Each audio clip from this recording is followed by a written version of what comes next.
During this pandemic, we've learned that corporate messaging is just as important as ever. And so we've decided to build a studio that elevates the experience and allows you to capture content and deliver it, whether it be in social or advertising. Some of the things that could be done in the studio are corporate messaging for meetings and events. We could live stream virtual meetings, social media content creation, virtual award ceremonies, TV and radio advertisement recordings. Anything virtual can really be done right here. We've all gotten Zoom fatigue. We've been using Zoom now for several months, and we've gotten used to it. And so the need for a professional environment to create content was something that we felt like was not available in the community. And so that's exactly what this is. We teamed up with EBIS and we built this awesome studio that we can provide fresh ideas and unique content to deliver to your customers.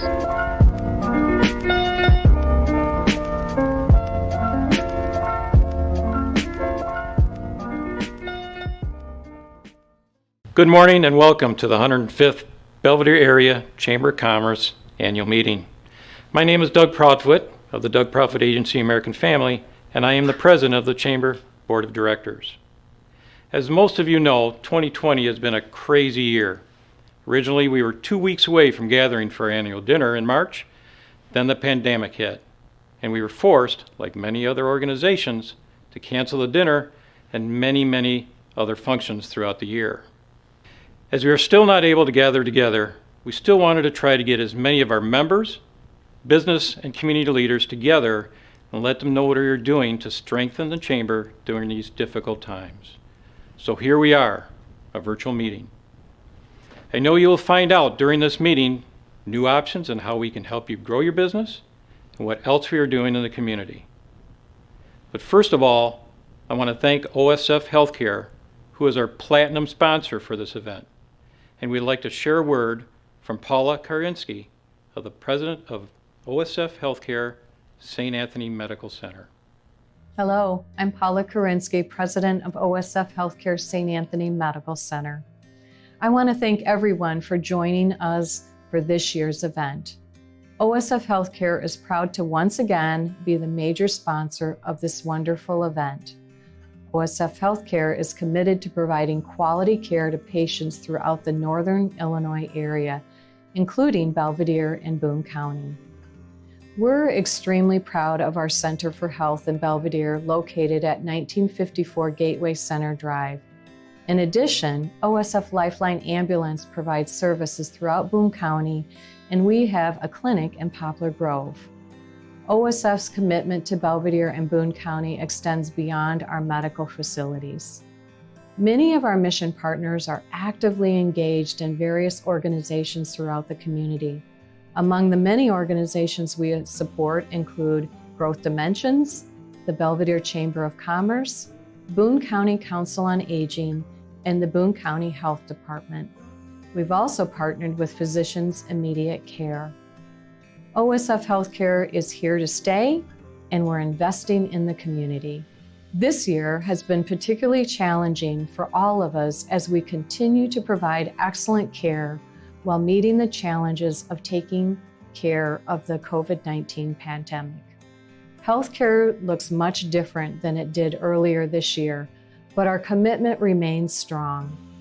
OSF mission partners have rolled up their sleeves and worked diligently to provide the safest possible environment for the patients and guests. And I can't say enough about our mission partners who have worked many long hours caring for patients who have been directly impacted by COVID-19. I know together we will meet this challenge head on, like we do with any other obstacle that stands in our way.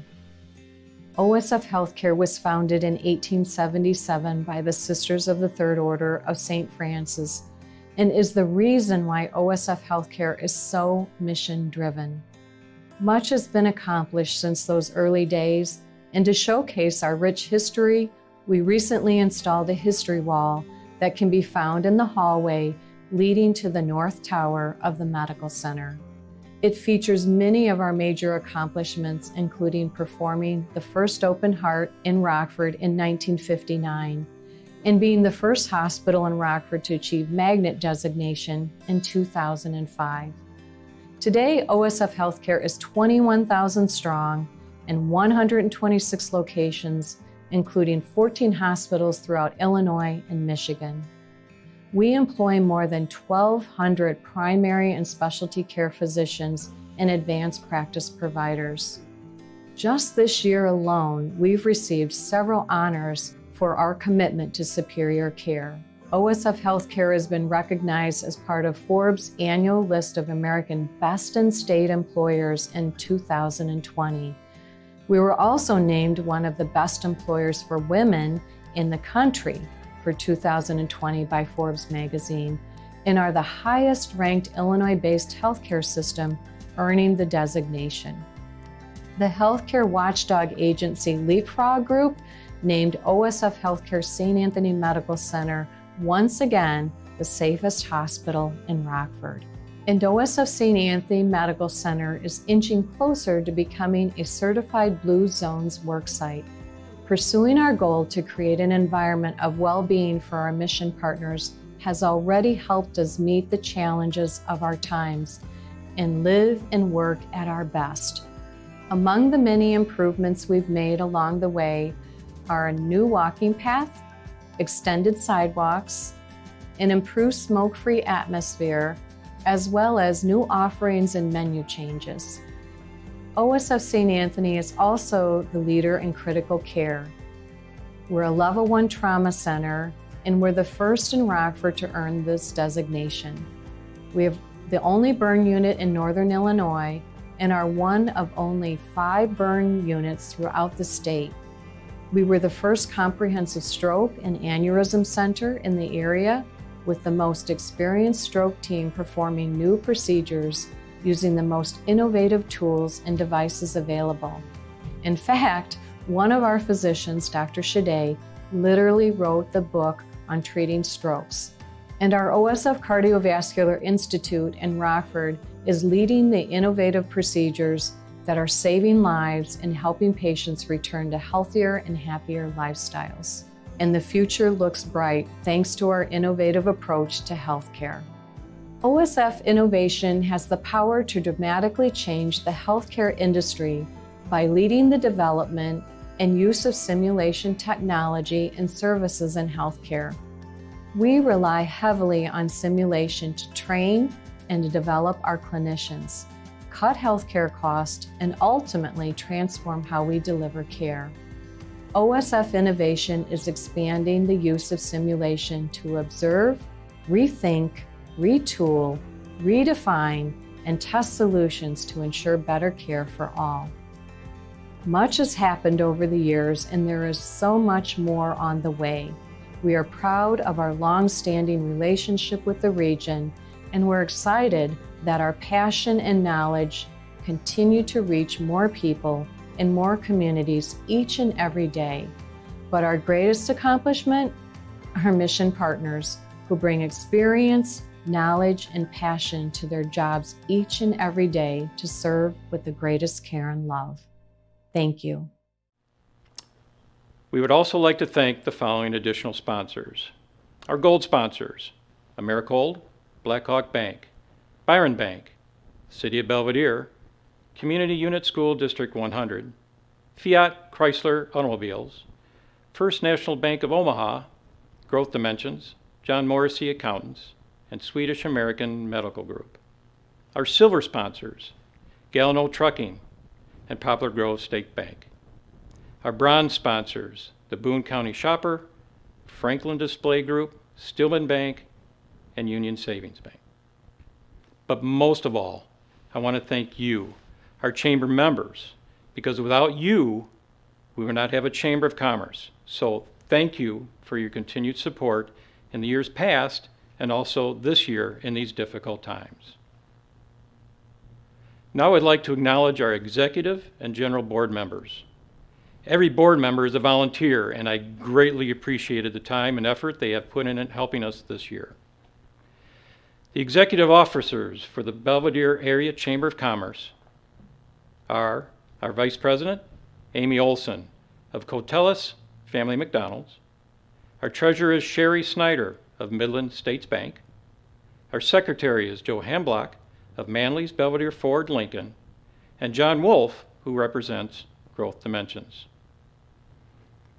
The general board members include Dr. Amy Hibbard of Wellness Tree Family Chiropractic, Butch Risky of Mr. Goodwater, Faith Dabbs of Union Savings Bank, Fiona Springman of Swedish American Belvidere, Janet Paulson of Twin Towers, Jeff Hartle of Stillman Bank, Kelly Pospischil of Blackhawk Bank, Leah Kays of Byron Bank, Luis Gonzalez of First National Bank, Maria Pearson of Heritage Woods in Belvidere, Matt Branham, Boone County Shopper, Perry Michaud of Bell Rock Asphalt Paving, Sam Ritchie of General Mills, Mayor Mike Chamberlain of the City of Belvidere, Dr. Daniel Wiesman of Belvidere School District 100, Dr. Michael Greenlee of North Boone School District 200, Owen Constanza, Growth Dimensions representative and Village of Poplar Grove president, and Pamela Lopez Fettis of Growth Dimensions. Thanks again to our whole board for all your help. Near the end of last year and the beginning of this year, we made several changes intended to help our members and deliver an incremental value to you. We are very interested in hearing your thoughts on these changes, as well as recommendations for things we may have missed. We have a new executive director, a new executive assistant, a new logo, and a new chamber website platform with enhanced capabilities for our members that will take us and you in a new direction. I know you will love the changes. In explaining some of these new changes, it's time for me to introduce the Executive Director of the Belvidere Area Chamber of Commerce, Amy Grafton.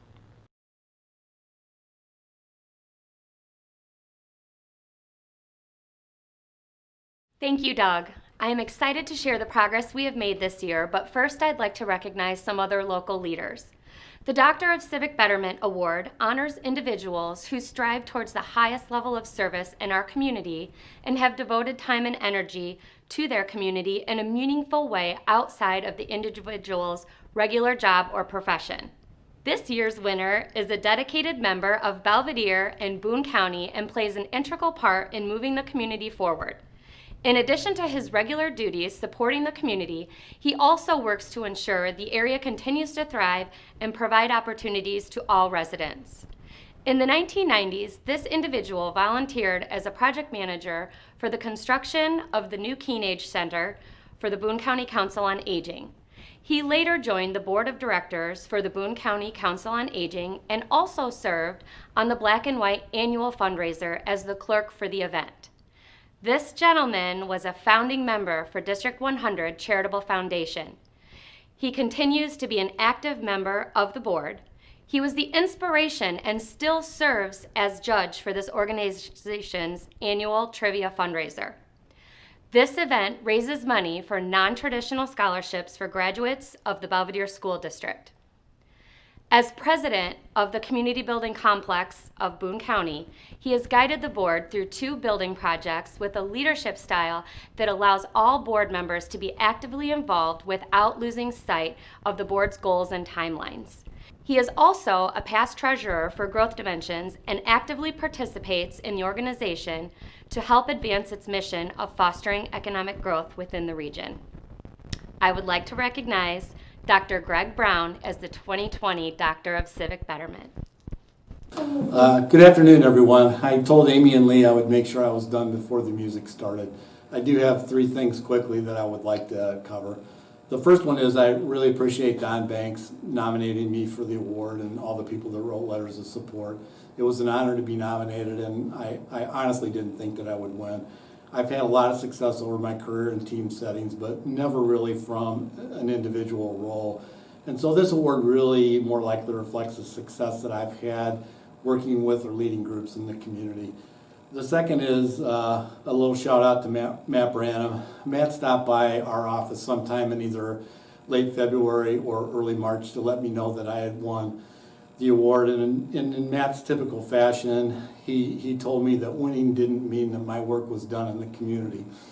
So I told him that I still had some gas in the tank and wasn't going anywhere anytime soon. And Matt, hopefully the Rock Valley College Advanced Training Center will show you that we're still up for paying it forward. And finally, I just want to take a couple of minutes to talk about partnerships. The RVC ATC project is a perfect example of what our community can do when we work together. The initial proposal that was created, the board presentation that followed, and all of the facility tours with the RVC trustees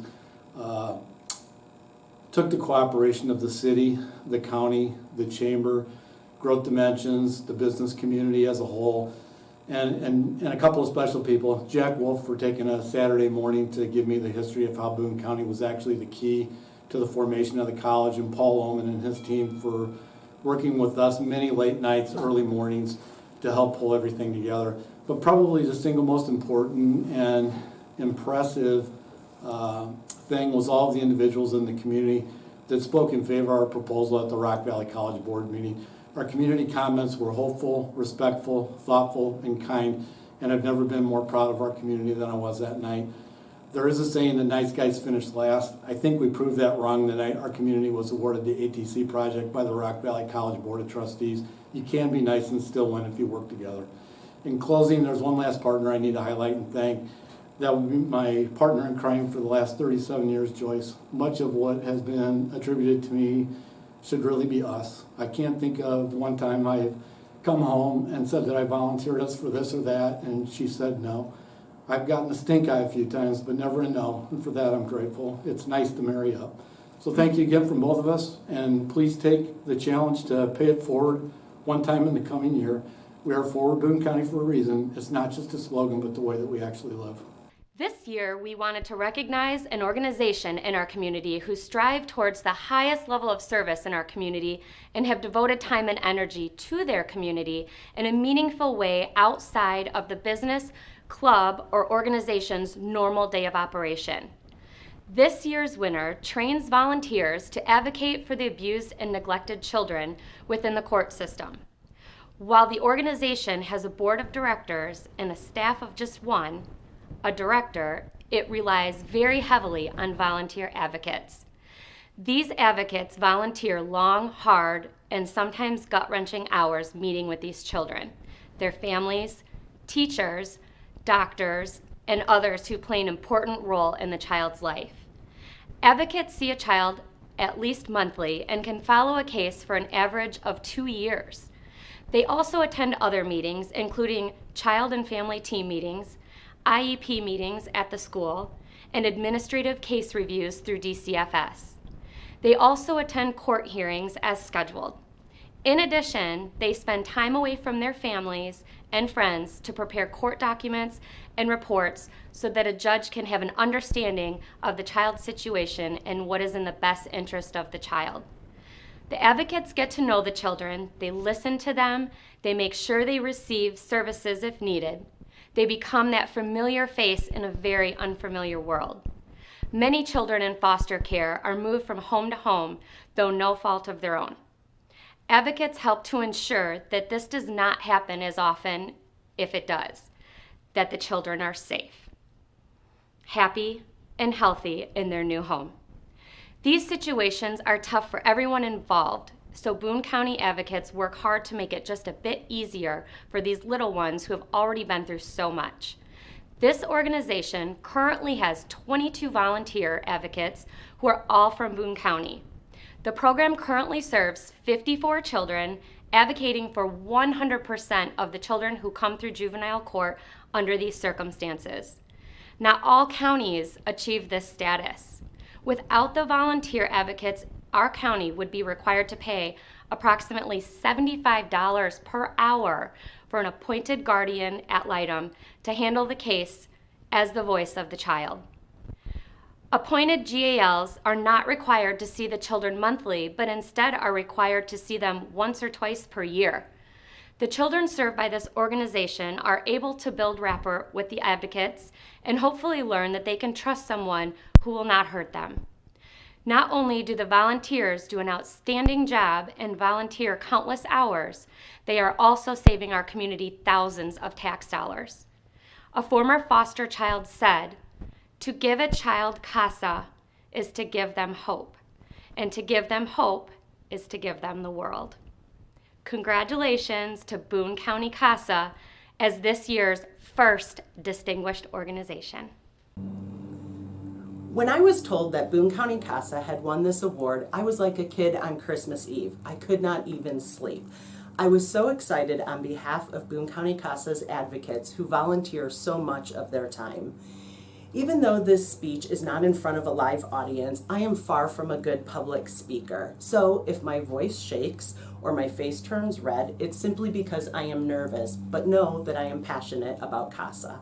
My name is Julie Sullinger, and I am the president of Boone County CASA.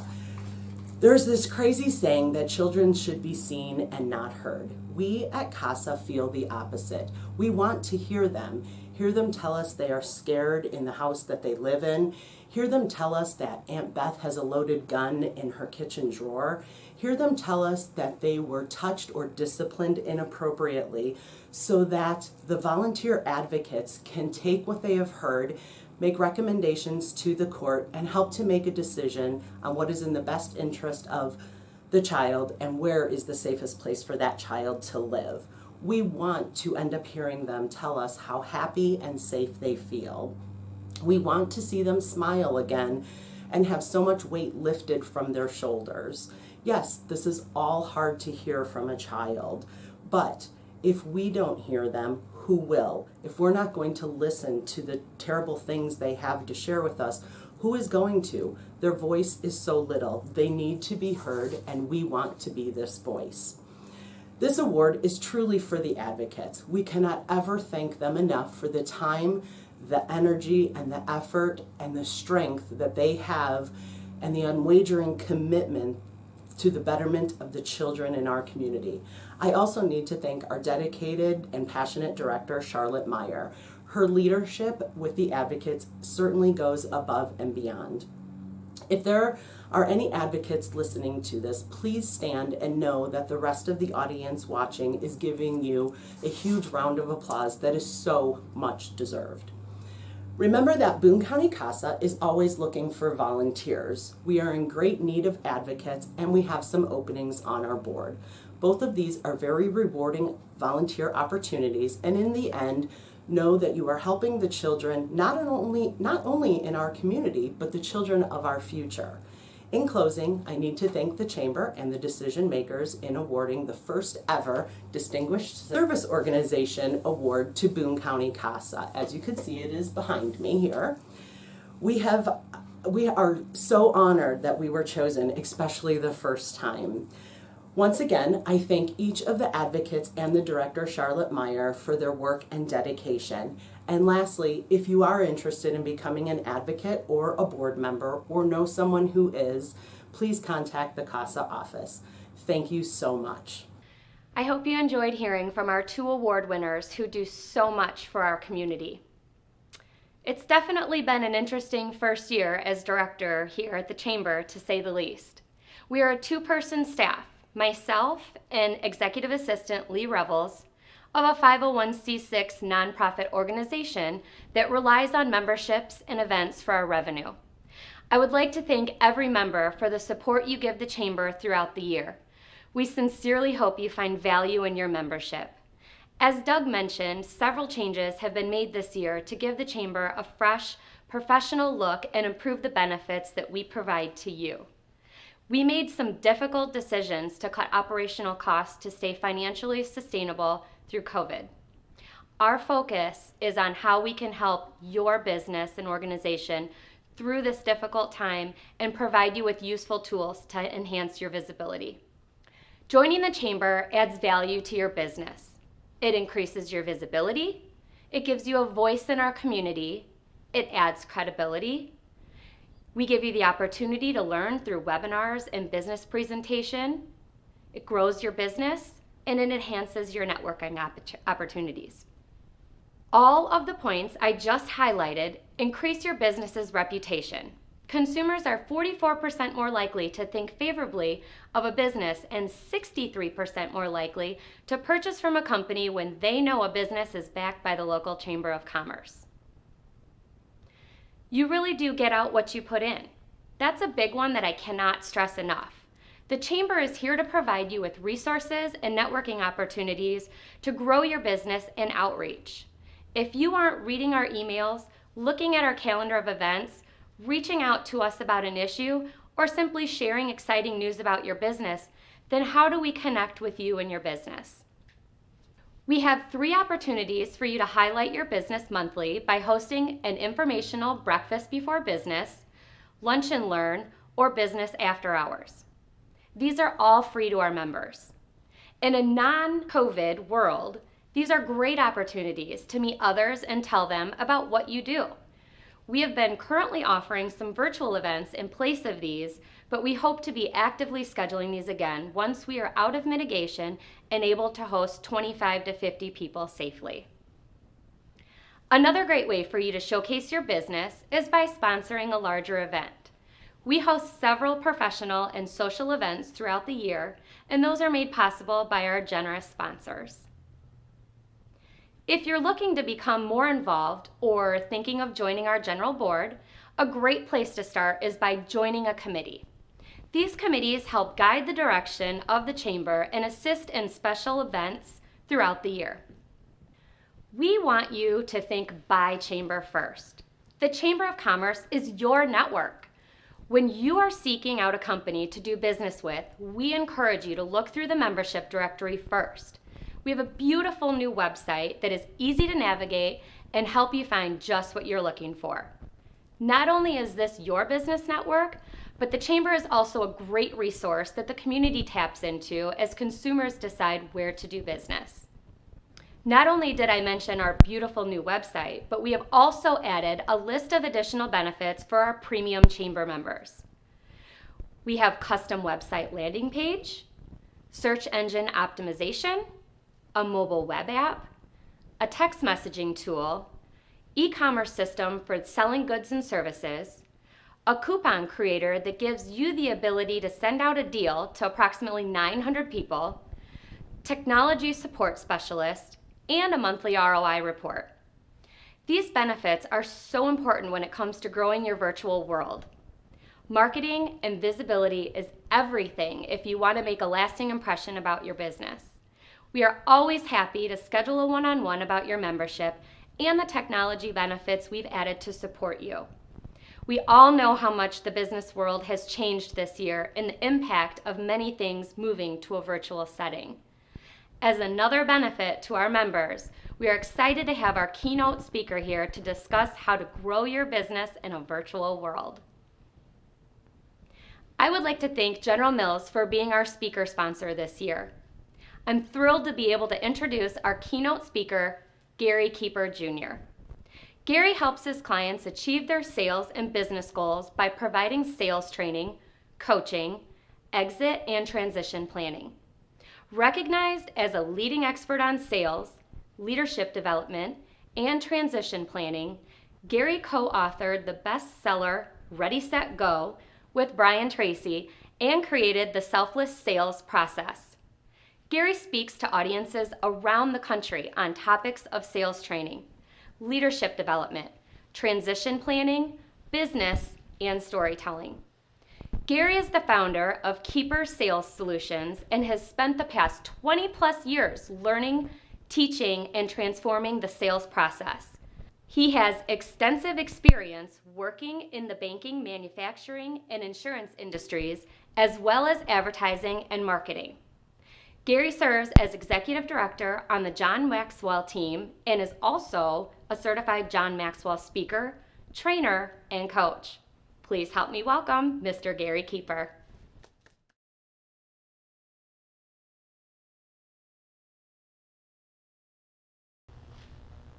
Thank you for the introduction, Amy, and I'm really looking forward to today's message. The Belvidere Chamber and I have been working on this for well over a year, and we had planned on having an exciting message for you last March. But with COVID-19 coming in and changing the way we do business today and the way business is conducted, it's turned into this virtual meeting. When we had originally planned this, I had some special things for that event. They have changed. Some of them are the same, some of them are different, but I'm really hoping that you're going to find some value that you can take with you. And my goal for you is to actually listen to the 7 powers I'm going to share with you today. And my goal is for you to want to have some type of action, whether that results in you wanting to read a book, learn more information, listen to a podcast, grow with a mentor. My goal for you is to take this information and realize there's a lot more that we can do to grow and change our business. The 7 powers that I call them to business and relationship success are on the screen. You'll notice my first one is courting. Courting is my very favorite of the 7 powers. When I wrote the book, Ready, Set, Go with Brian Tracy, the focus of what we were working on was stop selling, start dating. And in the dating world, if you can remember what it was like to date, there were many questions that were asked. We courted the person that we were with. We wanted to learn everything about them. We wanted to learn about their childhood. We wanted to learn about what their work life was like. We wanted to learn about their past relationships, things that worked, things that didn't work. We took a hard interest in that person. As you look into the business world, we don't do that. We don't transition into courting. What we do in the business world is we want to talk about products. We want to talk about services. We want to talk about what we have to offer. And what the whole focus on Stop Selling, Start Dating, the entire focus that we work on is how do we engage people to get more information from them to solve their problems and help them get to a better place. When I met my wife 5.5 years ago, we went through this entire process. And there are 2 quotes that we came up with I thought that were very interesting for us to look at today. The first is, the greatest gift you can give another is the purity of your attention. That was said by Richard Moss. I look at that phrase and I say to myself, when you give someone your pure attention and you give someone everything that you have and you're quiet enough to listen to all the little things that are going on, you can learn an awful lot about a person. In business, we too often want to jump from asking a question to immediately filling it in with how we can fix it. I'm going to ask people to pause on that and to literally listen to their customer a little bit more and deeper and get into real conversation. The second thing John Gottman says is, you don't have to be interesting. You just have to be interested. And that really is where we're at today. Showing interest in people and courting them makes all the difference in the world when we're trying to conduct business. Now, when you shift that into the virtual world, it changes everything. We no longer can sit face to face. We can't sit across from someone or a group of people and have conversations about where we're at, where we're going, and how we're going to get there. We don't have the ability to use that body language and to really get to know someone. We have to do that now virtually. I know there are some customers out there that have the ability to still meet. They're not shutting down. But the vast majority of the people that we work with today are doing virtual meetings. We're going to get into the power of virtual meetings later, but if you just stay with me on the courting side of it, it really is about that connection with people and wanting to learn more about them. When we focus on courting, there are basically 4 principles that we look at. Asking good questions, the ability to listen to the answers. Too many times, and I could give you multiple examples of this, where people will ask a question, they're already moving on to their next question instead of really hearing what the answer was. And when we actually focus on listening to what our customers have to say, many times they will take us down a path that's important to them, not on our agenda. The third thing is decipher what was said. Sometimes people will answer a question, but it leaves a lot of meat on the bone where we have to extrapolate more information, so we have to be able to process that. And then lastly, ask clarifying questions when that happens. Hold on, sorry. When I met my wife, she, interesting fact about her is she's a clutter freak. She does not clean up well. She likes to leave things a mess. And when I met her, I loved that about her because I was the one that would help her get through some of those things. And for me, my downfall was I'm not a good planner. I'm not a good gift giver. But when my wife and I were courting, I was amazing at getting her gifts. I was amazing at planning dates for her. But as we settled in, That all changed. We went back to what we were comfortable doing. The same thing is said for business. If you're not paying attention to your customer, once they become your customer, someone else may court them. So we want to really focus on that. The second power that we want to look at is knowing your why. Mark Twain says the two most important days in your life are the day you were born and the day you find out why. I want to tell you a story of one of my clients. And when I met him for the first time, he was young and he was in sales, and he had something about him that was very powerful, and he was excited about what he was doing. But there was also something about him that I couldn't motivate. I couldn't get him to do more of the things he needed to do to be successful. And I had asked this person many times. I said, Kevin, tell me what the miss is. Where do you struggle at when it comes to working with new customers? And he could never come up with it. He's like, oh, I do a great job. When I talk to someone, I'm able to do these things. But the problem was we weren't getting the results that we were looking for. Every week when I would meet with him, there wasn't enough activity to bring him from where he wanted to be from where he was to where he wanted to be. And one day he had sold something, and he was so excited. He wasn't excited that he sold something. He was excited that the company that had fired him before, he replaced their business. He was the one that beat the people that fired him. What I realized about Kevin that day was that his why was competition. It wasn't internal competition. It wasn't money motivated. It was his why was that he wanted to beat the people that had fired him to prove to them he knew what he was doing, and he does a fantastic job. I'll give you another example of where this works.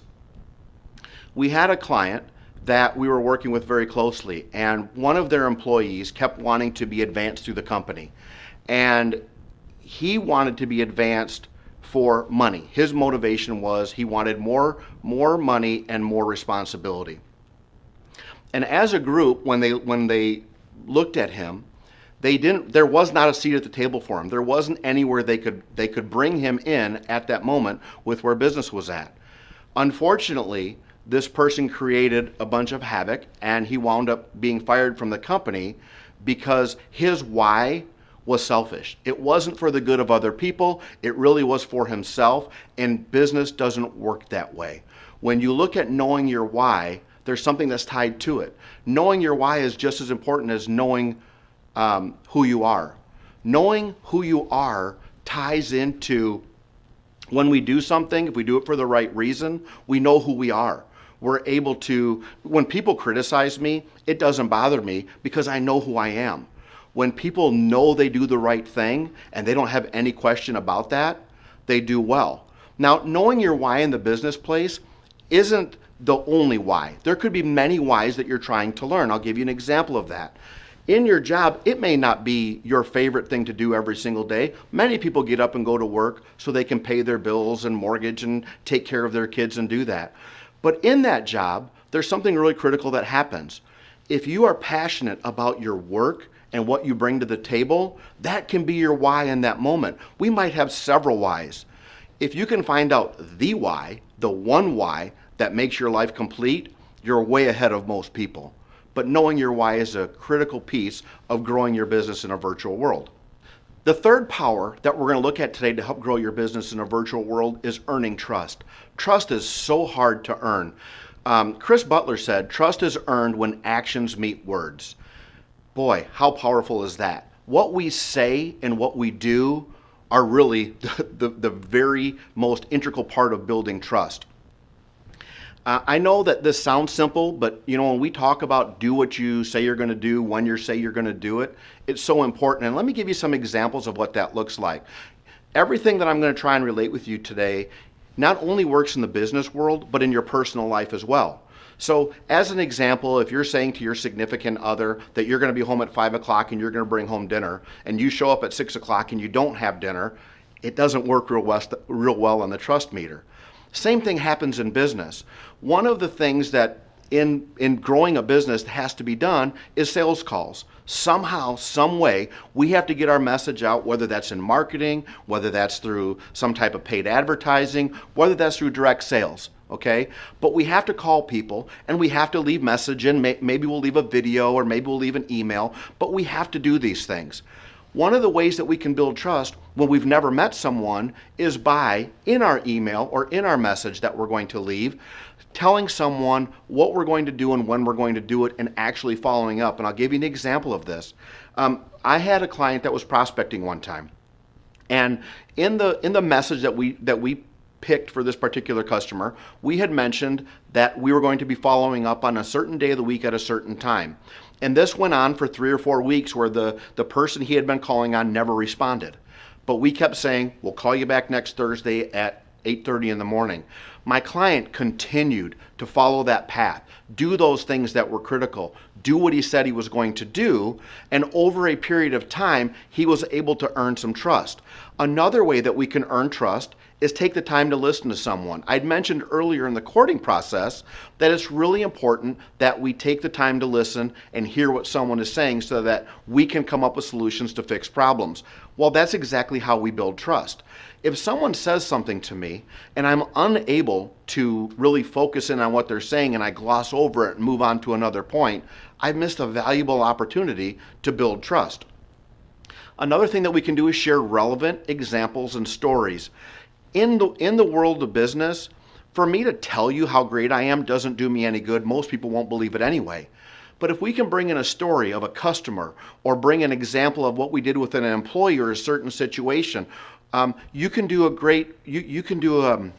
if we bring in an example of a customer or bring a story of someone, we're able to take that customer and instead of me telling them how great I am, I can make it come from a third party and the goal of the whole story would be to have the customer sit there and go, that sounds just like me. I struggle with those same things. That I can deal with and all of a sudden there's trust established between the two. And maybe the last thing, there are more things to deal with trust, but maybe the most important is keep confidential information confidential. Sometimes when we work with customers, we ask a lot of, depending on what your job is, we can get really intimate with the customer. We can talk about finances, we can talk about relationships, we can talk about what makes their company go from A to Z. Some companies struggle, some companies are doing very well, but the information that they share with you needs to stay confidential when it's confidential. So if you really want to build trust, the key is keep confidential information confidential. There's nothing worse than having someone within an organization that you are working with or that you are courting, have them give you something very important and that information leak to someone else and it can ruin the relationship. The fourth power, which is my ultimate favorite power of all of them, is leadership. I've seen companies thrive with great leadership, and I've seen companies really, really struggle with poor leadership. As Amy had mentioned earlier, I am on the John Maxwell team. I am an executive director within the organization. I'm a certified speaker, coach, and trainer within their organization. John Maxwell might very well be the guru when it comes to leadership, so we have had a tremendous amount of leadership training. And when I look at leadership, I'm not looking at just one person. I look at leadership throughout an entire organization. I'll give you an example of what this looks like. There's a client that I was working with in California. And the scenario of this client was this. They had 2 key employees and an owner. And one of the key employees ran the back, the other key employee ran the front of the shop. The key employee that ran the back had worked there for over 30 years. He had all of the information within him. He knew everything about the back end of the business. What he didn't do, though, was delegate. He didn't teach anyone the things that he knew. He wanted to hold all of that information into himself. When there was a problem, he was the one to fix it. When there was something to be decided, he was the one that decided how to do it. He never got his team involved to learn pieces of the business. And what happened over time, he got burnt out to where he was stuck in a rut doing the same thing, putting out fires day in and day out, and it wasn't enjoyable for him anymore. When we started working with him and I interviewed him, one of the questions I asked is, what gives you passion? What do you enjoy about? And he would tell me about all the things that he used to do and how great certain things were about the business and how it's all changed today. And when I asked him, you've got 25 people that you manage. how do you do that as just one person? How do you manage 25 people? And he was like, I go from this, and I'm putting out this fire, and I go and I put out this fire. And, John Maxwell will tell you, at best, you can manage about 5 people at a time. Anything more than that, you become unproductive. And so when I was working with him, I said, have you ever thought about creating team leaders or supervisors that you can delegate to, and they can have people underneath them, and you can have a system? And he was like, no, that's not going to work here. We don't want to do that. And as I kind of dove into him and asked him more information, here's what I found out. He was afraid that his value was tied up in knowing everything. He didn't realize the power that he has in giving up that knowledge and make other people strong. He was afraid he was going to give up what the owner loved about him the most. When in reality, we went forward and we created teams, and each person had groups underneath them. And my friend now, my very good friend now today, has his passion back for work. It took him about 6 months to figure out this was the greatest thing that he could have done, because now he has 5 other people putting out small fires all day. They come to him with any issues that they have, and things work really, really well for them. So leadership isn't about one person knowing a lot. Leadership is about teaching people, mentoring people, bringing them up, giving them more. And if that makes them stronger and you weaker, that's okay. You're not weaker. You just have other things that you can concentrate on. John Gottman says, if you are a leader, the true measure of your success is not getting people to work. It's not getting people to work hard. It's getting people to work hard together. Great leaders bring teams together. I'll give you another example of this. A client that I had worked with kept wanting to make changes within his organization. He kept wanting to make things better, and every time something wouldn't work, he would rush another idea out to get it throughout the organization. And when I was interviewing their team, we were talking about different things. One of the guys says, "Don't worry about this. In another week or two, he's going to move on to the next thing, and we don't have to worry about it. We basically just have to keep going through the motions until he comes up with the next idea." That's not leadership. What we actually find out in this process is many times organizations that bring their key management and their employees together to grow the company together, that's when we have the greatest growth. If you're a leader, the true measure of your success is not getting people to work. It's not getting people to work hard. It's getting people to work hard together. One of the greatest gifts a leader can give is to teach someone the ability to think for themselves. Far too often today as leaders, we tell everyone what to do. We dictate. People come to us, and I think this stems from our children today. They're so used to being told what to do and when to do it, we don't allow them to think for themselves. Many of the organizations that I work with, I hear the same thing over and over and over again. People just don't make decisions anymore. Management constantly feels like they have to do everything for everyone, tell them when to do things. Well, the greatest gift that we can give people is the idea that they can think for themselves. I want to give you an example of something that happened in my home. I have a 14-year-old stepson. And Noah, like most kids, is super smart and very technical, and he can do all kinds of things that I can't. However, Noah also likes to be told what to do or to have things done for him. And one day we had gotten him a new headset so that he could play on his Xbox, and he called me down to set up, to link the Bluetooth with the Xbox. And when I got down there, I said to him, "Okay, what have you tried?" And I go, "Where are the directions?" And he was like, "In the box." And I go, "Okay, what have you tried?" And he's like, "I haven't tried anything yet." I'm like, "You go and read the directions. You figure it out yourself, and if you need help and you can't get it, tell me what you've tried, and then I'll help you." And about 5 minutes later, this kid had a big smile on his face because he did it for himself. I have seen this in workplaces over and over again. I have a client that I work with today. They have an employee that continually asks for direction, and it really frustrates management. And I always say, why do you answer it? Stop answering the questions. Ask them, what do you think you should do? What have you tried? What do you think might work? If we get people to think for themselves, we'll get them to do so much more in the future. So one of the areas that we really look at is in doing that. I look at 4 things that really help develop leadership. Leaders continue to grow and learn. Whether that's reading books, podcasts, or attending webinars, they're doing something always to learn. Because leaders are learners, readers are leaders, those 2 things always come together. The second thing that we do is lead by example. If you're asking someone to do something that you're not willing to do, it's not really what I would call leadership. Leaders are always the ones that are out front doing it with their team, teaching, mentoring, being a part of that. The third thing is get your team's input. As I had mentioned earlier, if you're able to get a team together, instead of you telling them what they're going to do, if you can get a team together and ask questions about what's going on, what the problems are, and ask them, what do you think we should do?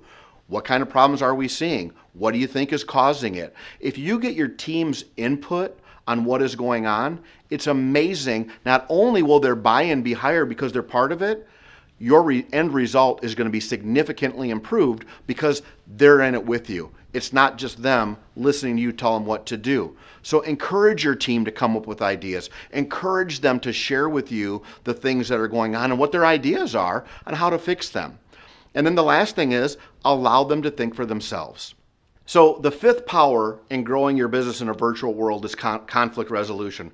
Whether we're working virtually or we're working face-to-face with someone, conflict resolution with a client, with a prospect, with a spouse, or internal within the organization, it always has to be resolved. Maya Angelou says, people will forget what you said, they will forget what you did, but they will never forget how you made them feel. I don't think truer words have ever existed. People won't forget how you made them feel. When it comes to conflict resolution, there are 5 components that make up how to resolve it. The first thing we look at is the willingness to hear each other's side of the story. Most often when I deal with companies in conflict resolution, it's a he said, she said, and usually the higher the authority, more often their side is the one that's going to move forward and the other person walks away in shame. But unfortunately, to have real conflict resolution, we can't work that way. We have to really be willing to sit down and talk about both sides. I'll ask you a simple question to think for yourself. Any conflict that you've ever been in, is there any part of it that you could own as your own fault? I can give you lots of examples of how I've screwed this up over my life. One of the ways my wife and I can have arguments, and she'll say, I get loud, and she feels like I'm yelling at her. And I'm like, I am not yelling, but I do raise my voice. What Amanda likes is a very soft, natural voice when I have a discussion to make, but I usually get a little excited, and it comes out. Well, when she gets mad at that, I have to own that. I really did that. I know that's within my personality to talk that way. The same thing with conflict within an organization. Usually I have found anytime someone is upset about something, something was done to make them feel that way. People don't get upset just to get upset, most of the time. What we find is if we're able to meet each other part way, I don't care if it's only 10% of the way, but if I can just find that, yep, I didn't mean to make you feel that way, it wasn't my intention, I can see how that might have made you feel that way. You do a lot in neutralizing that issue, and then you're able to move forward. The second thing, or the third thing is, it's not about winners and losers. It's not about being right or wrong. Too many times in conflict, someone wants to win at the expense of someone else, or someone has to be right so that someone else can be wrong. Unfortunately, if you really want to have great conflict resolution within the workplace, we don't need winners and losers. It's okay to not agree on a topic. The 5th point is, it's okay to disagree. We live in a world today that is full of areas that we can disagree on. The election's coming up. You might be right, you might be left. It really doesn't matter. If you're having those types of discussions with people, it's okay that they have a difference of opinion than you. They don't have to be right or wrong. But we do need to be respectful to people. And unfortunately today, way too often, especially on social media, people get shunned for their beliefs. It happens in the workplace all the time. If you don't agree or feel the way other people do, you get shunned. Conflict resolution says we don't need that. It's okay to disagree. We can move that forward. To wrap up the 5th power of conflict resolution, I want you to think of one thing. Anytime there's an issue within the workplace or even in your personal matter or when dealing with a new customer, customers aren't always right, but we sure have to make it feel like they are, right? Anytime there's an issue, the first thing I'd love for you to ask yourself is, what portion of this can we own? Did we in fact have anything to do with what had happened?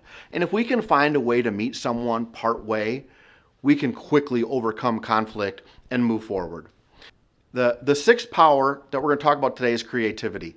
Creativity is not your ability to be an artist. Creativity today is, how do we get in front of people in a different way?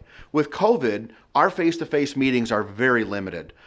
But we can do things today that we couldn't do before. And I'm going to give you some really exciting things that are out there today. One of the first things that I'm sure pretty much everyone is on a Zoom call today. Everyone is familiar with Zoom. What's really cool about the Zoom movement is this. People used to work in a protected territory. They may have a 30, 40, 50-mile radius where what they sold, they serviced that radius. And then you might have other people that could go a little bit further. But the cool thing about Zoom is we're able to expand our borders and go to places that we've never been before, because I can still make eye contact and still have meetings with people, and they could be from any end of the area, as long as we can still find a way to service them. So Zoom literally opens up our ability to expand our workplace. You know, today, webcams are used 41% more often in closed deals than lost deals. That's an amazing statistic. Why is that? Ask yourself, what would be the difference of a camera, a Zoom meeting, or some type of video face-to-face meeting? Might be FaceTime, but why would that make a difference? Because in video, I can still see sincerity. In video, I can still feel passion. In video, I can have a dialogue with someone as if they're standing next to me. If you're not using video to your advantage today, it's time that we start moving forward. I've got some ideas for you. The first piece of technology I want to talk about is a company called Vidyard. Vidyard is a way that you can embed videos in your emails, and you can do live video to present to people with Vidyard. What's really cool is Vidyard lets you share your screen in a personal recording. You can be in your office. You can record your screen. You can highlight things. You can do a lot of different technology with Vidyard, and it's free. I've got one up on the screen just to kind of give you an example. It embeds a thumbnail right into your email. You can send that off, and you're literally talking to someone live. Another one that I really like is a company called HubSpot. HubSpot is a CRM, content relations manager, or a contact relations manager. It could be either one. But with HubSpot, what you're able to do is this. Not only can you send emails, put all your customer data information in there, what their buying habits are. You can put if you're a service company, you need to open up a trouble ticket, you can do that. But the really cool thing about HubSpot from a sales perspective is, as you send emails out to different people, it lets you know when they're opened, it lets you know if they're forwarded to someone, and you're able to embed videos directly into them. When people respond to your email, it gets loaded right into HubSpot. You can create forms for your website, gets dropped right into HubSpot. It's free, it works very well. I have a lot of clients that use it, and I would suggest if you're not using a CRM, take a look at HubSpot. Another example is Calendly. Calendly basically allows you for free to have someone go into your schedule, see when you're available. They can block, you set up all the parameters, whether you want someone to come in for a 30-minute meeting or 45 or whatever you need to be. If it's a paid for meeting, like in my case, sometimes we'll do coaching sessions and there's a fee, they can pay for it right through the app. But the cool thing about this is, if you send someone an invite through an email to meet, they can go directly into your calendar, find an open space, and plug themselves in, and next thing you know, you have a scheduled appointment and you have to do anything except the activity itself of sending the email or the video message in some cases. In a video message, by the way, you have to follow it up with an email to get your Calendly in there. You can't do it through video alone. Another free program is a program out there called Grammarly. It basically takes all of your text, runs it through a filter, and lets you know if your grammar's correct or not. It'll give you spelling, grammar. There's all kinds of things that it does, but it makes your emails much more professional. If we're in a virtual world, what I can tell you one thing is for sure, people are not answering their phone nearly as much. They're not answering emails nearly as often because they're getting bombarded with these things. They are looking at video more often, and if you tie video in to email marketing, they're reading your emails on a regular basis. Use Grammarly to clean up your emails. The last power that I really want to talk about, and this is a really big one in a world that we live in today, that we have, we're few and far between meeting with people face to face, is your network. You know, it used to be we would come to a chamber dinner and there'd be a couple hundred people there and you'd be able to meet and talk and have conversations and you'd be able to engage in business. That's not the case anymore. What we look at today is how do we still network when we're not having those meetings? We have to go to things like LinkedIn. We have to go to things like there's social media platforms today where people get together in online communities and have conversations. There's mastermind groups. A mastermind group is a group of like-minded people that get together to discuss a certain topic. What that topic is, you can decide beforehand, but you're bringing in other people like yourself to have conversations about growth, personal growth, business growth. You pick the topics, but you can do mastermind groups. Another thing that you can do to get to know more people today is join a book club. Do something, read a book together, and then have that discussion. Today, your network is more critical than ever if you want to get something done. If there's a company that you want to prospect and get in front of, your network might very well already have a contact within that organization that can help you. There's a term out there that we use called a center of influence, a COI. It's nothing more than someone who has influence over someone else that can help you bridge a gap. And we want to use those types of people as often as we can. So in the survey, one of the things we found out is that people wanted to conduct more business within the chamber. So we had plans to create some of these opportunities for you guys, and COVID has changed that. Don't worry, your chamber has your back. We're going to come up with more ideas so that people can continue to network together to grow their companies. It's coming. We have a lot of exciting things for you as this year and next year come to us. The last thing I want to just kind of go over as we wrap this up, remember there are 7 powers to help you grow your business and relationship in 2021 and beyond. Courting, let's never forget the ability to court our customers, talk to them, get to know them, ask relevant questions, and deep dive into them. There's nothing better than a great relationship that's surrounded around the knowledge that 2 people can share together. We want to know who you are. Know who you are. Not only know who you are, but know who your employees are. Know who your customers are. Get to know them. Build trust. Trust is nothing more than doing what you say you're going to do when you're going to Trust is nothing more than doing what you say you're going to do when you're going to do it. Let's not forget all important leadership. Leadership is my favorite for a reason. Your success is what you can learn from other people. So be a mentor. Go out, grow your business, and be a leader to your people and to others. And then conflict resolution. I think the number one point in conflict resolution is just remember this key fact. Own a piece of it. Figure out if there's anything that you can own to bridge that gap and bring the relationship back together. Creativity. I gave you guys lots of ideas today, lots of free ideas on how to grow your business through technology.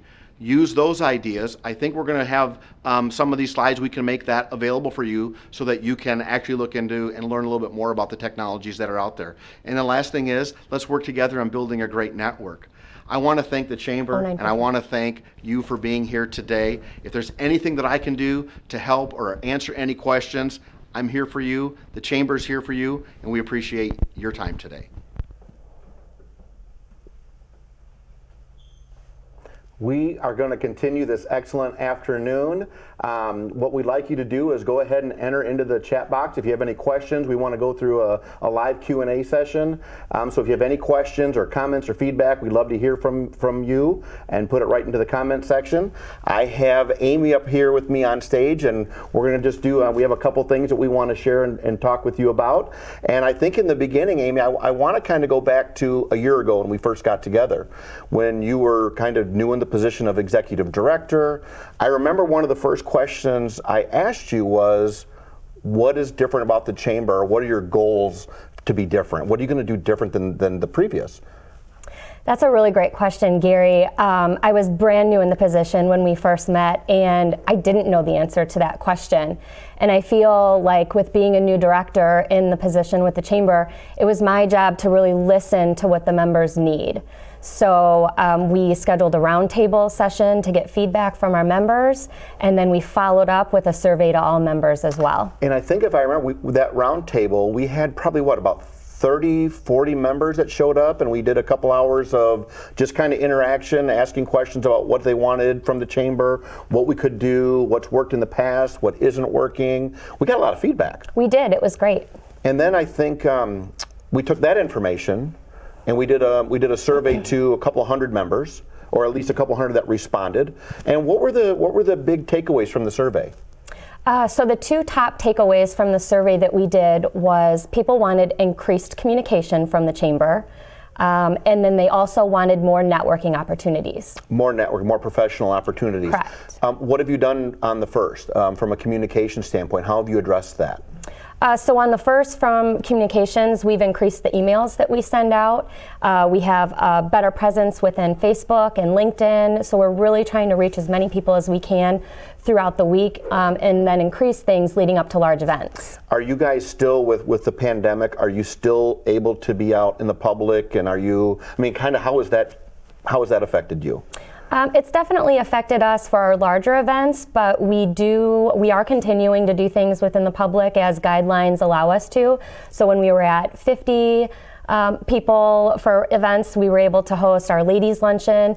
We had a great golf outing over the summer, which attracted more people than our non-COVID golf outing last year, which was really exciting.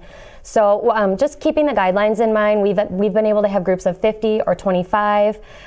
We've been able to have some webinars online for the people that aren't comfortable to get out in the public. So we're really giving some options for people to connect with us. And I think I've seen you guys have had a few ribbon cuttings as well. So you're still out. Yeah, so we need to celebrate. Obviously, if any businesses are opening right now, especially during the pandemic, we want to celebrate them. We want to give them the credit, and we are going out for those ribbon cuttings. We've done 2 in the last month, and we're just really excited that people are finding a way to continue their business and thrive during this time. Well, that's excellent. I think from the standpoint of what you look at from the chamber and what they're bringing to the table, there's a lot of change going on. The pandemic has certainly slowed some of these things down, but there's a lot of exciting things to come in the months and years ahead, right? I think we do have a couple questions. I'm trying to read from here what we have. When you send a video to get in touch with a prospect, what is the message you find most successful? I think to answer that, it's honesty, it's relaxation, right? I remember when the first time I recorded a message, I was nervous, and then it was, you kind of get all jumbled up. But I would say the message is simple: make it your own, keep it relevant to the person. So I'll give you an example. A lot of the video messages that we're trying to do today, we're trying to either incorporate someone's website, maybe a LinkedIn profile. We're trying to incorporate a few things into the message to personalize it. To give you an exact message, I would just tell you, keep it relevant to setting an appointment and learning more about each other. Another question that we have is, do you recommend, or are there any tools or things to better understand personalities in the workplace? That's a great question. There are tools out there. One of them is, I believe I'd mentioned it earlier in the talk, but a DISC profile. We use DISC a lot. It kind of gives us an idea of what we're working with. If someone is task-oriented, or someone is maybe a little bit more reserved or introvert, you kind of have to look at what your people, what their tendencies are, and then how do you work with them. If you're working with someone that's task-oriented and you give them something that kind of fights that, you're probably not setting them up for success. And if you're asking someone that has a super reserved personality to go out and speak in front of a group, it's probably not their gift. So a lot of times we'll use tools like DISC. There's other things out there that you can use, But we're trying to find out the personalities and how people work best with each other. Doug, are there more that you can see? Yes, there is a couple. Can you hear me okay on this? Okay, great. We do have another one. It says, when you send a video to get in touch with a prospect, what is the message you find most successful? Sorry, Doug, I got you on that one. I can see the top one, I just can't read it. Okay. We already answered that one. Okay. We are looking to make a change with our current sales consultant and hire you. How do we handle the impending conflict? This is what happens when you do live video. That happens to be a client of mine already, being very a smart aleck, and I appreciate it, John, and I will get you back for that. So I think we had some internal things that we had discussed that I think maybe we wanted to look at, and one of them was, what does the hiring process look like in the pandemic state, and is it easy to hire people? What does that look like? And I work with, at any given time, 6 to 10 clients, and I can tell you hiring during the pandemic hasn't been an issue for most because things have slowed way down. Business isn't at a high level of production right now. It's a little bit slower.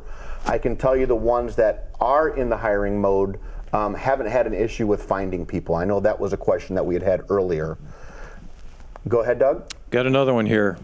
My staff does not get much out of online meetings. How can we make virtual meetings more engaging? Ask better questions. Get staff involved. So a lot of times when I see Zoom meetings, what happens is this: one person runs everything. They set the agenda. They're going to come and do most of the talking. They're really not getting their team engaged. One of the things that is successful is if we take a meeting, send out the what the meeting is going to cover, what ideas should we come up with, or what do we want to solve during the meeting, and have people bring ideas to the meeting that we can discuss. Getting people involved in the meeting is a great way not only to get their input, but to get their commitment to it as well. If they bring the idea to the meeting, they're much more likely to see that all the way through. Mm-hmm. We used to get a newsletter in the mail, and how can we keep up with the chamber now? Okay. So that is one of the operational cutbacks that we did make this year, was to cut the paper newsletter that went out. It was going out to hundreds of people. The cost of postage was a lot, and we've also seen a decrease in the time frame that it is being delivered to our members as well. So instead of doing a paper newsletter that comes out, we, like I said, have increased our email communication and our social media communication. So if we add an event or we have something quick that we want to get out to you, you're getting that information in real time, and you have more time to prepare or be present at that event. So are you sending out emails, but are you doing an email newsletter now, or no newsletter? You're just making it more frequent, smaller articles through email? Yeah, it's not so much of a formal newsletter like we did monthly before. It's more of, it's constant contact. Gotcha. Mm-hmm. Gotcha. Can either of you tell us, has the pandemic made hiring easier or more difficult?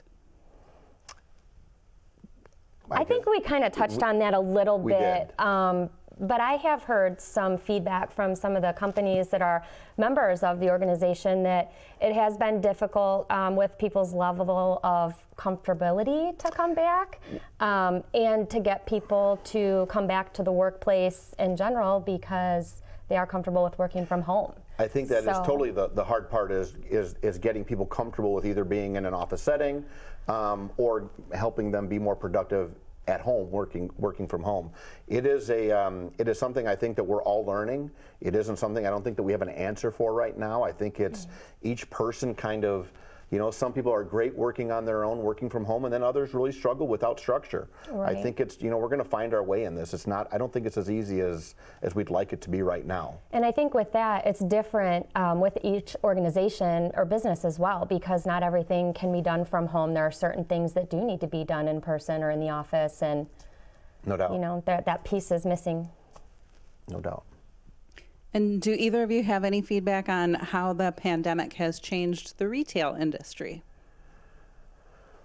Well, I would like to say that I am definitely doing my part. Well, but I think the question maybe, is it more local retail? I mean, Yeah. if you look at local retail, I feel so many companies are struggling right now with the way we limit the amount of people that can come in. They're limiting hours. There's so many restrictions on what they can do. Right. I think our local retail outlets, and I would include from a retail consumer standpoint, bars, restaurants, things like that into that equation. And I really hope our state opens up that and goes back to phase 2, which at least allows them indoors again sooner rather than later, because our small businesses cannot survive this. It's not something they can, but it's going to be very, very difficult, if possible, if at all. Right. Possible. I've seen a lot of businesses definitely step up their game with the curbside service and delivery for the retail and online ordering and picking up at the store. So I feel like they've given us options to be able to still continue to support them.